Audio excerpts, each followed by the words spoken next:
If there's one quality that separates John Cassavetes' movies from almost everybody else, it's the density of detail in the storytelling. His films needs to be read closely, from beginning to end.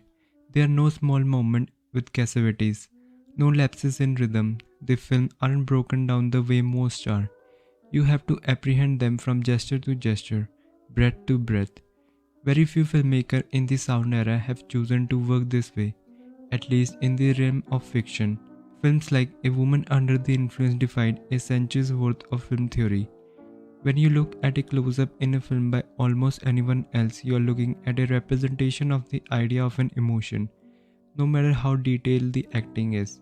In Cassavetes, every blink, every shrug, every hesitation counts and drives the story forward.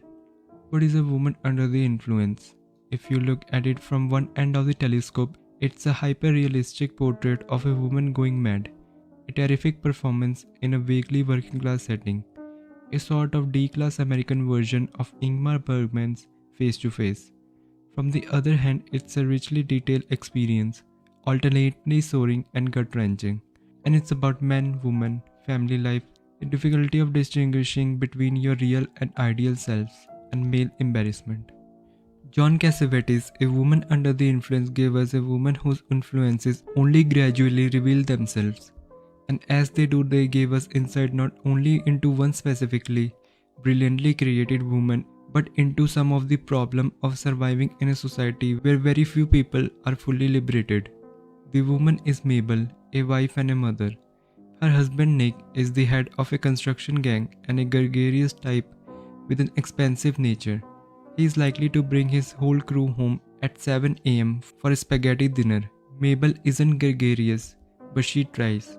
She tries too hard, and that's her problem. She desperately wants to please her husband, and when they are alone she does. They get along and they do love one another.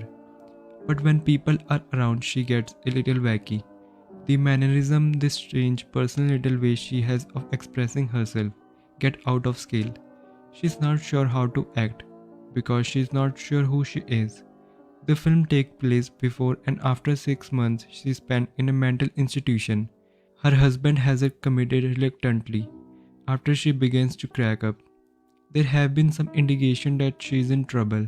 She behaves strangely when some neighbor children are brought over to stay over a while with her own, and the neighbor is afraid to leave his kid because of the way she is acting.